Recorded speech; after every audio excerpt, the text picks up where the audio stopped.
What is up, Startup Nation? I know sometimes I say I'm stoked and excited for the podcast, but I'm like vibrating excited about this podcast. Ecstatic. She's been talking about it for weeks.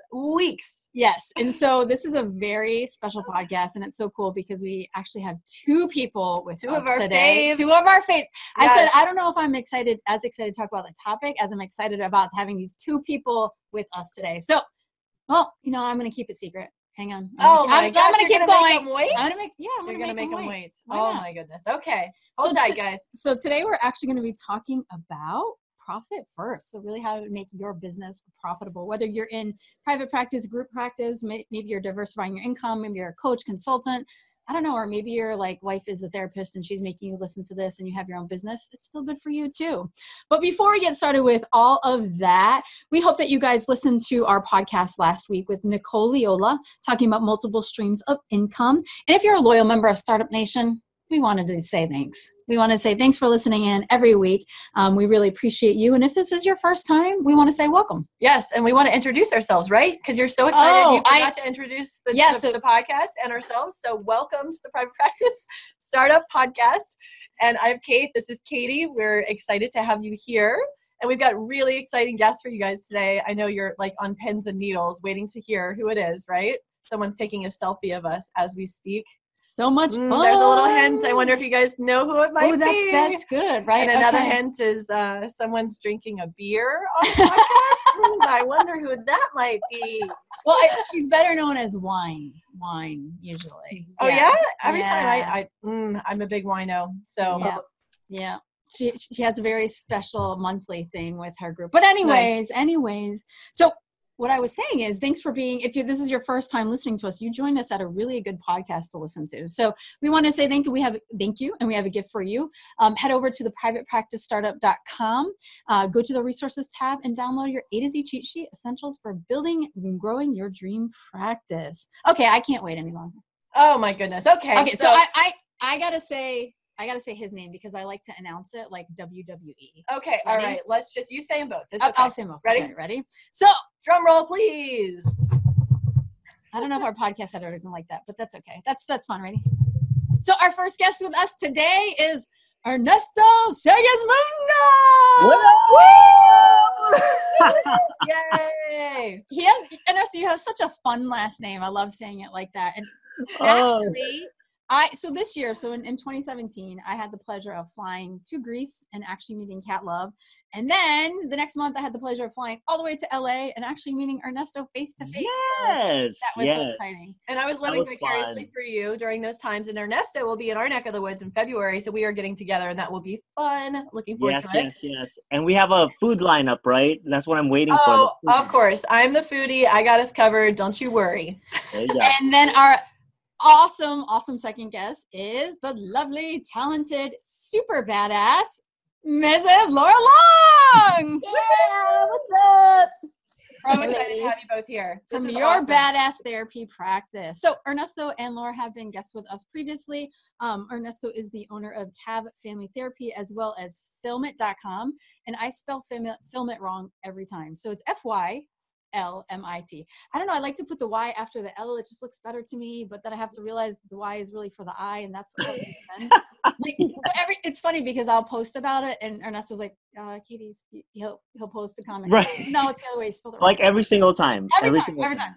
So in 2018, that's my goal. Y is for the I. I'm going to spell it right. So guys, today we're going to be talking about profit first, and you're probably wondering, what is profit first?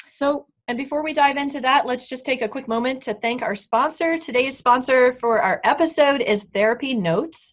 And we actually had the opportunity to do an interview with Brad Pliner, who's the CEO of Therapy Notes. And for those of you that don't know or might not have heard of them, it's an electronic medical record company that it's a whole practice management system. And so they offer a really comprehensive practice management system to help make your practice more efficient in private practice. From notes to communication to HIPAA requirements to all sorts of good stuff. And if you want to listen to our podcast that we did with him, make sure you listen to episode 54 with Brad Pliner, talking about tips for EMRs and EHRs. I know it goes vice versa. People say it both ways. And to get their discount. So if you decide you want to work with them, you can test drive their platform for a month free. If you go to privatepracticestartup.com, and you visit our resources tab, you'll see the link there, and let them know we referred you. You'll get your first month for free. And then if you decide to work with them and you love their platform, which you probably will, they will give you 10% off of your first year with them. So make sure to check that out. And we just want to thank them for being our sponsors for today. See, this just shows how excited I am. I'm all over the place forgetting all like important things. So I know, anyways, right? Now we can dive into the topic. So guys, who wants to share what is Profit First? Laura, you want to talk about that? Absolutely. Profit First is a cash management system. So that is like the formal title for it. And it's basically a way for you to organize all of the money coming into your business and allocating it properly out, including your pay and this awesome thing called profit, which many entrepreneurs forget about. They think that their pay is profit, and those are actually two separate things. So so Profit First is a cash management system, and it allows you to be compensated for the work you do in the business while also being rewarded quarterly for the awesome stuff you're doing in your business. I have to say, that's my favorite time. Wow. Bonuses are amazing. That was impressive, Laura. Boom. Drop that on. I'm sure people are finding it hysterical that we're so amped up for a podcast about Profit First. And it's, most people are like, finances, numbers, eek. I don't know. I know it makes me want to cringe because I'm not really a numbers person, but I just love it. And the Profit First system is amazing. So that was a good intro, Laura. Ernesto, did you want to add about the core principles and the difference between the traditional way of thinking and Profit First? Yeah, the way that I look at this, and it really puts things into perspective when you understand the core principles of Profit First. Profit First is it's not. It looks intimidating in the very beginning, but the title Profit First is basically thinking about yourself. You need to start paying yourself. If you see a lot of people that says, "Yeah, I've got 6 figures at the end of the year," but in actuality, you have to look, did you make some profit during that year? So Profit First actually looks at whether your business is healthy in the idea of, are you paying yourself? Are you making actual profit in your business? Because you can tout all day long, I made 6 figures a year, but the reality is, did you make profit off of your business? So the core principles in the book actually talks about using small plates, serves sequentially, remove temptation, enforce a rhythm. I mean, it basically looks at how you look at money from a psychological perspective, how you allocate, like what Laura says, where the money is going into, and then developing that certain rhythm that your body needs and your mind needs to continue that type of growth in your business. Really important. And I think that's definitely in Michael, and I'm not going to mess up his last name, nor am I going to say it. But he talks about the whole idea, the perspective of the traditional way of thinking, right? It's like money in minus expenses equals profit. No. No, that equals actually being poor and broke. Yes. Yeah. So it's money in minus profit then equals expenses. And that's the way that Michael suggests us to really look at that. And obviously we're all excited about this podcast because we're implementing this in our own businesses and seeing amazing results. And it's funny, Ernesto, you mentioned about the small plates, right? So we have all of our different checking accounts or accounts in one bank, right? And I know he talks about 2 other accounts that you should have outside to really avoid temptation. So it's funny, Kate was saying something like, it was one of those selfie lights that she wanted to buy. The vanity ring. The ring that you posted online. I was like, Ernesto's got this, and it's taking these amazing pictures where his eyes are lit up, and it's going to be so good for our videos. And we got a lot of money in the bank. Let's go ahead and buy this for ourselves. And she's like, no, let's look at the one OPEX account. And we'll go from there. We'll buy it after the holidays. Yeah, we're going to get some more income in and make more profit before we buy it. So So it's really important about portioning out your money and really understanding where each of that stuff is allocated. And when actually I met Ernesto in LA face to face, we were talking about different money management systems personally, right? And I follow what I've learned from Millionaire Intensive from T. Harv Eckert. I know Dave Ramsey talks about the envelope system. There's the jar system. And when you portion that money, and this is what we had said, is like, my mom asked, my mom was just down here and she said, how many bank accounts do you have? I'm like, I think like 9. And she like looked at me like, what? I was like, no, really. And it's funny because you have all this like money portioned in different places and it's almost like exciting. It's like, oh, I didn't know I had that much money in there. Like in my Play account, I have like $1,400 right now. Nice. Yeah. That's awesome. Vegas. That's not as a Vegas account. Well, and Profit First is essentially your grandmother's envelope system, but it's electronic. That's, Yep. if we were to just really dumb it down and make it super simplified, because I think what Ernesto said is right. People start reading it and they get really intimidated and overwhelmed. You get to page whatever, 60 something. And then he starts throwing out these figures and these acronyms like TAPS and CAPS and this instant assessment. And you're like, what the heck is an instant assessment? How does this work? And so I think a lot of people get really stuck on that. But if you were to just conceptualize it, he talks about Parkinson's law, which is if you have like this big plate of food, right, you're going to eat more food. But if you have little plates, like we're talking about allocating in these smaller accounts, you are more likely to spend in a smart way. Mm-hmm. And if you're putting your profit literally first before anything else, even if it's just, he talks about starting very small, so just 1%, you can live on less than 1%, right? So if you're taking that 1% and moving it into this separate account, over time, as you can add, maybe go to 2%, 3%, you will start to see, oh my gosh, I can run my business more efficiently on less. And then at the end of every quarter, you look and you're like, oh my gosh, where'd all this money come from? Vegas. That's it. Exactly. And to jump on that, I mean, it's an incredible system for those of us, speaking for me, who, when you look at something big, you want to spend it, right? When I see a big amount in my bank account, the first thing I'm thinking about is what drone I'm going to buy, what camera system I'm going to get, what editing software. I mean, those things are expensive, right? So when I allocate those, like what Laura says, I'm less tempted to spend that money. And especially with people who have money stories, money narratives like me, where if you hold cash in your hand, it needs to fly away like little butterflies somewhere in Vegas, right? That's what I grew up with. And that's the kind of crap I got to tell my mind. Put it in small places. Put it in small place, like what Profit First is saying. Exactly. So I know, Laura, you're actually developing something for kind of, therapists and stuff like that. So we're going to definitely share that at the end. But I know you've been getting some questions about like, what is Profit First? And so what questions are you getting that most people are asking? So typically people want to know, how do I even get started? Like, what would be, if I wanted to implement Profit First, what would be just even step one? They often tell me that they've started reading the book, and again, they just get overwhelmed, intimidated. So they're like, okay, if I were to just start somewhere, where do I need to start?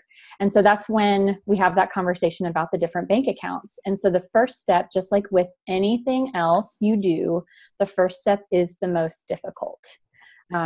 First of all, even finding a bank that can work with you and allow you to open up all of these different accounts under one. I mean, I got looked at like I had 4 eyeballs. They did it, but it took me a while. And that it was easy for me to want it to just back off and be like, okay, never mind. It's not worth it. I'll just do it the way I've always done it. So the first step would be that you need to find a bank that will allow you to have multiple accounts under one. So the first main one where all of the money coming in goes to is called your income account. And then all of the other accounts that we'll be talking about all fall under that. So that when you go online and you can check your account balances, you should be able to see all of them on the same screen. So I've talked to the higher ups at Profit First, and I know they are in the process of certifying banks to be like certified Profit First banks that you can go to, and they're not going to give you the hairy eyeball. But right now they don't have that. So that would be step one, is you need to go find a bank. Typically the smaller banks, the credit unions are going to be great for this. The huge, big, mega monster banks probably are not going to be as helpful to work with. What do you think, Ernesto? Yeah, and some banks also gives you if you present this whole profit first to them and you want to open up a bank account, they'll charge you these fees all over the place. And so you kind of have to do your research and shop to different places. Maybe I can send you guys a list. Maybe you have a list, Laura, that banks that allows this. Mm-hmm. And so that would be a really helpful thing. Yeah, and usually most regional banks will work with you, especially if they know that this is for a business. They will make the assumption that you're going to be bringing money to the bank. So my bank that I started working with for this process, at first they were kind of like, I don't know if we do that.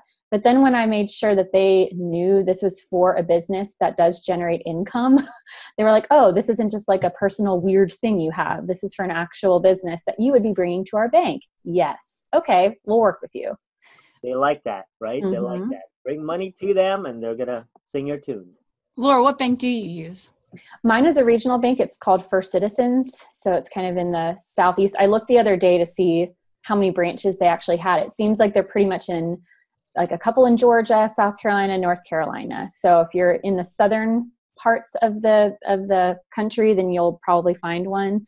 And then my second bank is just a small local credit union. So the way that you set it up, did you set it up as you have your one main account and then you have your sub accounts within that? Or did you set up multiple accounts separate? So as far as my bank is concerned, they are completely separate accounts, but somehow they have allowed it so that I can log on using my one login, my one password, and I can view all of the accounts simultaneously. But as far as the bank is concerned, they each have their own separate account number. Gotcha. And what about you, Ernesto? Which bank do you use? Sure. I got Capital One.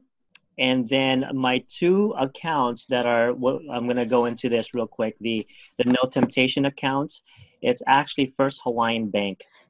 Ooh. In Hawaii, because I'm from Hawaii, and so I've got a couple of my family members who's actually looking at that bank account. So that's my No Temptation account. So they know that if I dip into that profit, they know that I'm spending that in Vegas. So Nice. So you safeguarded yourself by putting that on an island, literally. Literally. So I take my No Temptation account, and I got it. Like I said, for those of us who struggle with holding money, you have to be very creative in the way that you not touch these money. So for me, my process is make it as difficult as possible. I don't want to know the PIN. All I want to do is take my bank account and transfer money there. And if I really need it, I would have to go to two people to say, okay, here, go ahead and do this. It's like you've set up sharks swimming around that island, So you like literally cannot get there unless you're going to get eaten. It's literally a chastity belt. A money chastity belt. Exactly. Yeah. Well, we won't go into that because that sounds inappropriate. I'm all about that. We can go there if you want. Of course. So Laura, what other questions are you getting from people? So how do we get started is the first. So people typically want to know, what are these bank accounts supposed to be called? Like, what are these separate accounts? And then the next question, which we can go into a little later, is these whole like percentages, these allocations, the taps, caps, all of that. So let's go over the actual plates, if you will, what they're actually called. So the primary account, this is the account that any check you receive, any money, if you use, whether it's like Square, PayPal, Ivy Pay, Stripe, whatever electronic remittance advice, like anything you're doing to generate money from clients is going into this big account, this big plate called income.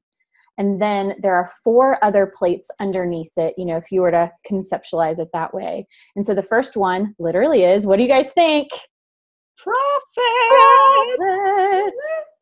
So the first plate is profit. The second plate is your taxes. Womp womp. Third plate is your operating expenses, which we shorten to OpEx. So for the rest of the podcast, when we say OpEx, we're talking about operating expenses. That took me a hot minute to understand that at the beginning. I was like, what the heck is OpEx? I had to keep reading that paragraph. I had to keep reading that. Yeah. And then the we call it final, OPEX. yeah, the final one is your owner's comp or your owner's pay. And so the next question I typically get from people is, what's the difference between the owner's pay plate and the profit plate? Why are they two separate things? So I don't know, Ernesto, do you want to chime in here? Yeah, so the way that I see the profit first is basically my personal. This is where I go into all my personal finances. This is where I treat myself if I wanted to go get incredible sushi or food. This is where the money is coming out of. Now, that piece, the owner comp, is, let's say you own a business, right? And all of those things right there, that is where you can kind of go into paying yourself from that amount as well, too. So that's how I see it. Mm-hmm. And I think the owner's comp too, right, if I remember correctly, is also part like crisis, right? God forbid something happens. Like, so interestingly enough, so in South Florida here, I know Ernesto's dealing with fires over in California right now, but in South Florida, well, actually all of Florida, we had Hurricane Irma this year in September, and we had our supervision course, and we had quite a bit of profit come in from that, and we had to reschedule the course. So that meant we had to pay $4,000 back to attendees who weren't able to come to the next scheduled. Thank God we had enough time to market, recoup that $4,000. But the whole idea of having some money for crisis, God forbid you have a natural disaster or you're medically, you get ill and you can't work, especially if you're a solopreneur and you're trading hours for dollars, is you need some type of backup.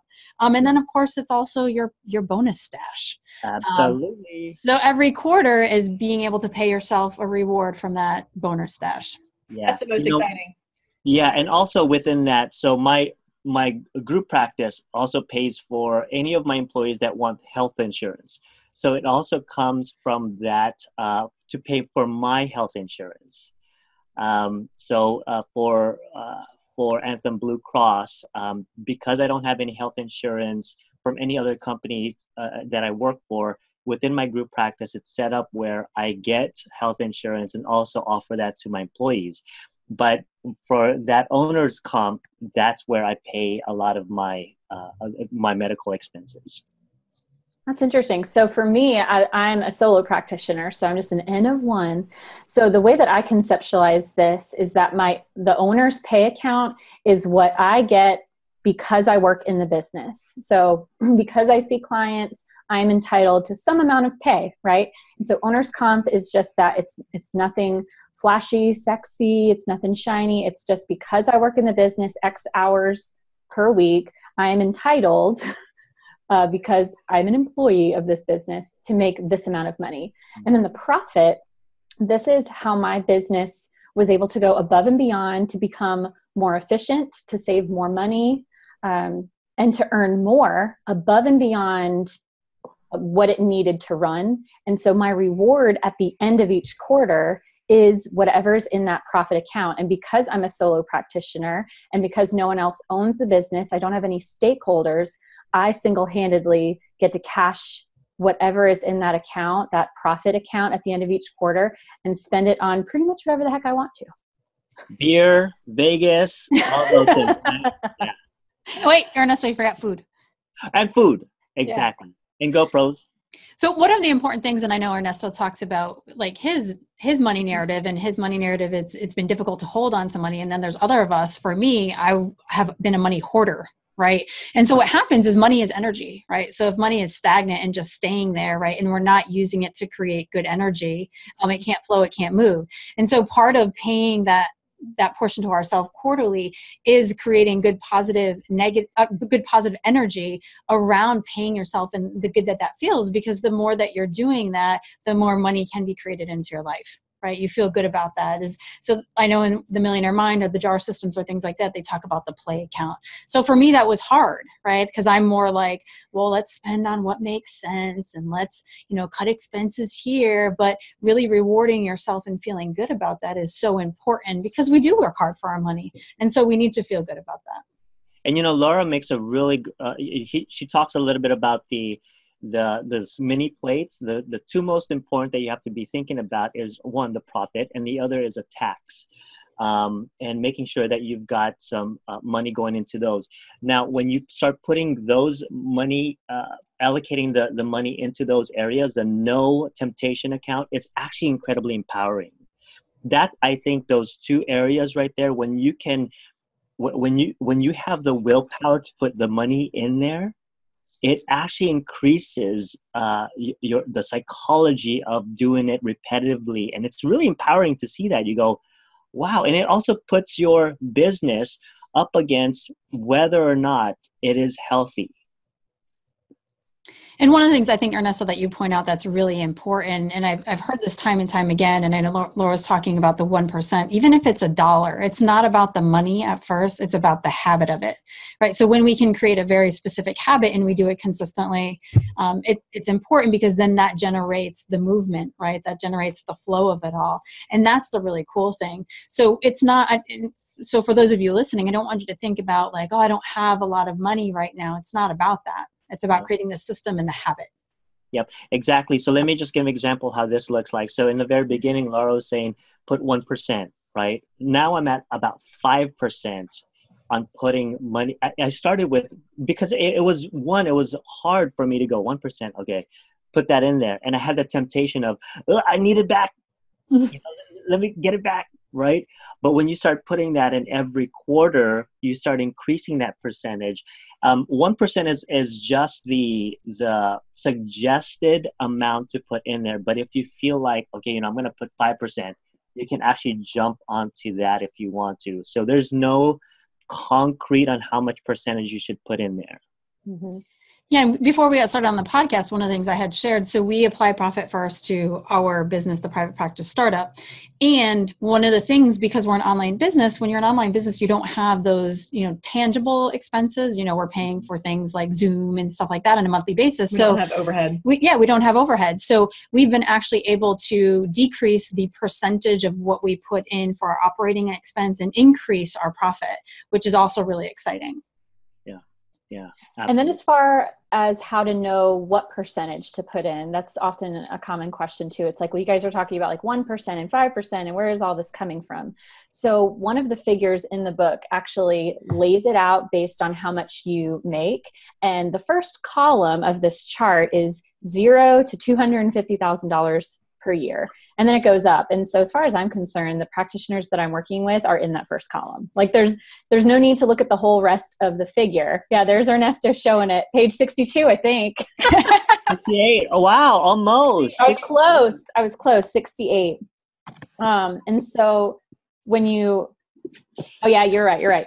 So the percentages that we're talking about are based on what is in that figure on page 68. So most people watching this or listening to this are probably only making under $250,000 per year. I'm sure there are some who are making more. And so the percentages that he lays out in Profit First are according to that amount that you're making yearly. And it's great because you don't have to, and I love that page 68 because I remember when all the numbers started flying in my face, I got so overwhelmed, I actually took a nap after that. So when I came across page 68, I was like, oh, okay, I can see where I'm at, and I'm going to use that percentage and then kind of adjust it from what is good for me. Cool. So I know in the time that we have left today on the podcast is we wanted to maybe talk about the difference in between a solo and a group practice and how you apply it to that. And then we're going to share with you what Ernesto and Laura are up to. So if you really want to create this in your business, is you're going to be reaching out to them to help you with this. So this is awesome. One of the cool things, Laura, you said you're teaching a course. Yeah. So here's the thing. I talk about Profit First in my flagship program as one of many important systems that you need to have. I considered creating an entire course solely on the Profit First method. And in order to do that, I think I would have to actually become a certified Profit First professional. And so that's quite a process. So I may not have a separate course just for Profit First, but it'll definitely be incorporated in my flagship program that I offer 2 to 3 times a year. And so the next one will be around February of 2018. And we'll be spending 2 whole weeks on systems and Profit First, as well as the videos that I record to really break it down to make it like chewable chunks that you can actually manage. We'll be doing it together. But did you say you're teaching a college course? I am. So I'm teaching a grad level program. Yes. And this is required reading for the program. How amazing is that? Like, awesome, Laura. No, she's a badass. She is. She phrase that badass. No, honestly, I have chills when you say that, because how many times do we talk about that in school?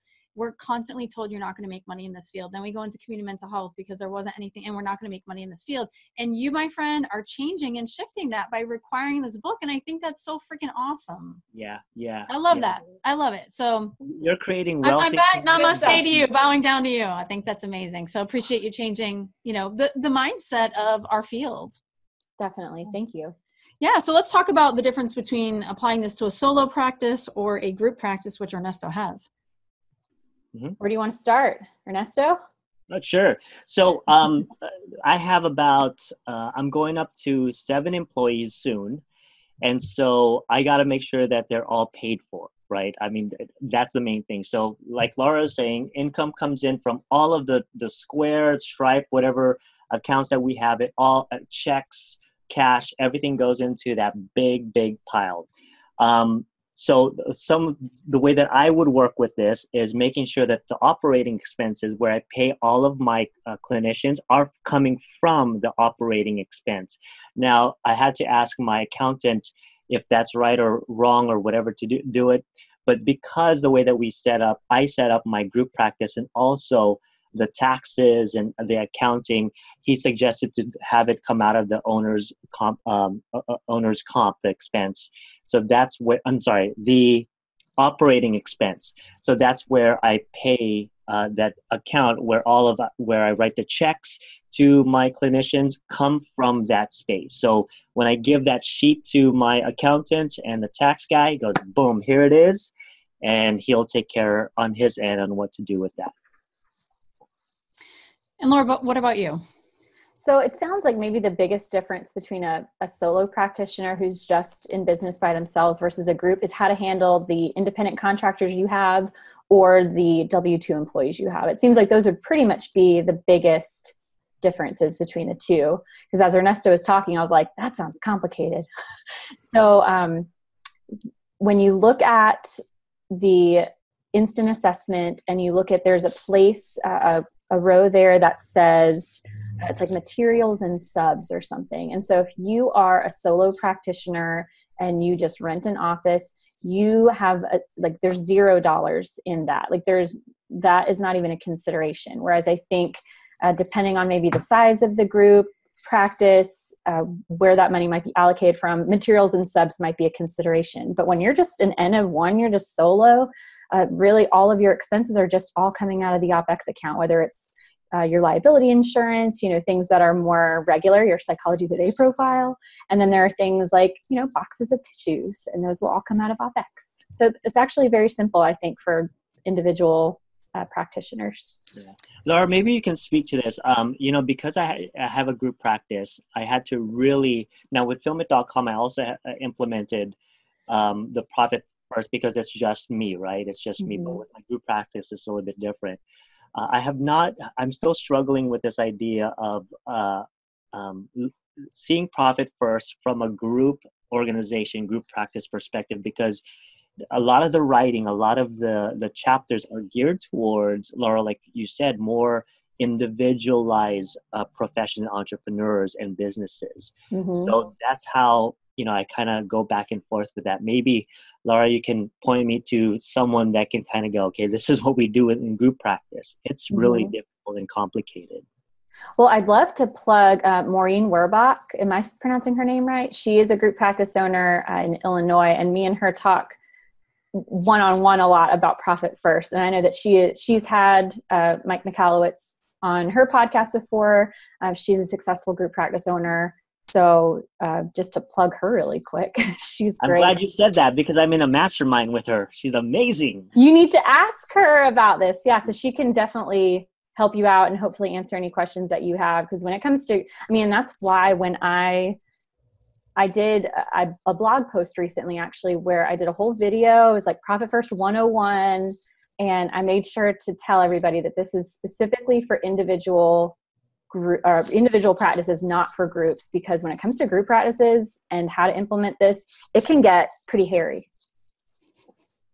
So I know we could talk on and on. So one of the things that I would recommend you guys doing is buy the book, right? Profit First, Michael Michalowicz, buy the book first. But for each of you, what do you hope, if you were to summarize one thing that you want the audience to take away from our discussion today, what would you guys say it would be? You can be profitable. Yes. You can definitely be profitable. The lie that we tell ourselves within the mental health community that you cannot be wealthy and make money, we need to stop that. We are the testimony that we can actually make money and have fun doing what we're doing, right? So if I can go back in time and tell myself all of these truths, the one truth I can tell myself back then would be, you can actually make money. Because unfortunately, I work just like with Laura. I work with a lot of students in a graduate program, and the graduate system is actually gearing the students to work in mental health community work, right? Setting, right, exactly. And Kate was making the thumbs down sign, and absolutely, that's so true. So one of the things that we are doing within the entrepreneurial world is to help the mental health community, especially the young ones coming up, that you can actually make money and be wealthy doing this. You don't have to box yourself into community work. And Laura, what about you? What do you want people to take away? I want people listening to remember that you now own a business. So this isn't just about seeing clients. This is about you starting a business from the ground up, and it's your responsibility to make it profitable, because that's how you can impact the world. Because when I am able to pay myself, when I'm able to profit, I'm also able to use my profits however I want. And last quarter, I don't know if you guys can see this, last quarter, I went to a fundraiser and I gave them money at this fundraiser, and that all came out of my profit account because I wanted to. So you don't have to feel like if I'm in private practice and I got in this field to help people, and so therefore I can't be profitable. I think that that's a huge mistake, a huge mindset mistake that is maybe put into our brains in graduate school. You can be profitable, and you can also make a huge impact on people's lives. You can do both. And I think what I want people to take away is that you can start at any time, whether you're new in business or you're 5 years in business. It doesn't matter. It's about creating the system and habit. And like Laura said, the first step is the hardest. So get the book, read it, connect with Laura, connect with Ernesto. Actually, Laura, how can people get in touch with you? And I wanted you to share about your flagship program and anything else that you want people to know about. So they can find me at yourbadasstherapypractice.com. And there they can get on the wait list to the course that I have. And then I also have my free course on building a Badass Psychology Today profile, which I've been on your podcast about. Yes, you have. That's one of our most popular. Woo! And then they can find me on Facebook, pretty easy, facebook.com/ what do you think? Your Badass Therapy Practice.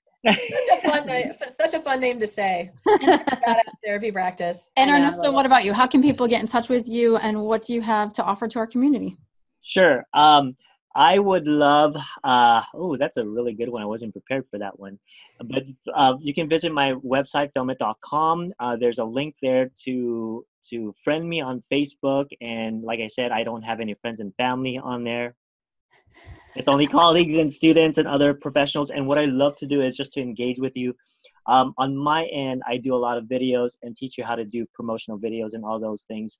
And I'm also plugging Profit First and other books that would help you with money mindset, entrepreneurship. I mean, I'm a reader. I just love reading. And so I love giving that information out. And I've got tons of awesome resources, like with Laura, like with you guys. And when I do workshops, literally you guys are on my PowerPoint. Awesome. It's so funny. Aww. It's like, yeah, here are my friends giving me street cred. Visit their website. They'll help you out. Oh, can you totally put like our screenshot selfie like on the PowerPoint? I got you covered. It's already done. It's Awesome. already done. That's awesome. And you guys, if if you don't know Laura or Ernesto, which I don't know how you don't already, but if you don't, please check out their stuff because they're awesome. I know that, Laura was referencing our podcast about creating a therapy directory, a badass therapy directory. And it's actually a podcast that we use as part of our group coaching, which is going to be an e-course, and really creating copy and content marketing messages that convert to clients. And so we use that. And then, Ernesto, he's also totally open if you want to just like friend him on Facebook. Ernesto does something really amazing called influencer marketing, which we probably should do a podcast on that. But it's just kind of everyday things about what he does, and people are just so connected to it. And I know I posted recently, like, where do you get most of your clients? And of course, Ernesto said selfies. But it's just a way for people to get to know him genuinely and what he does. He posts about food. I love when he says, a moment of silence. About food. That's so awesome. I posted, actually, we had some like gourmet donuts and I did that and I tagged you. Yeah, you did. I saw that. If you guys haven't connected with them, please do so. And we wanted to say thank you for joining us. And, once we release this podcast and you start delving into this topic and really making your business profitable, we want to know about that. We want to celebrate you. We want you to be in the realm of wealthy therapists. Maybe we should like have a club, right? So we wanted to say thank you so much, Startup Nation, for joining us today. If this was your first time joining us, we hope you got a ton of value. If you're a loyal listener, we know you got value. And we want you to come hang out with us in Facebook where we hang out. Where actually Laura and Ernesto are in our community. So look for the Private Practice Startup. Just ask to be a member of that group. We will go ahead and approve you to join.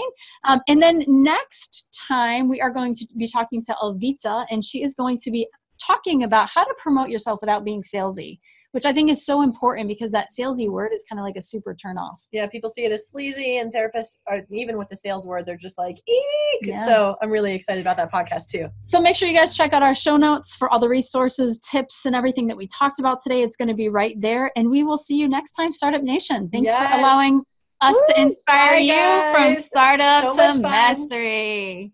Thank you. Bye, guys. Bye. See you soon.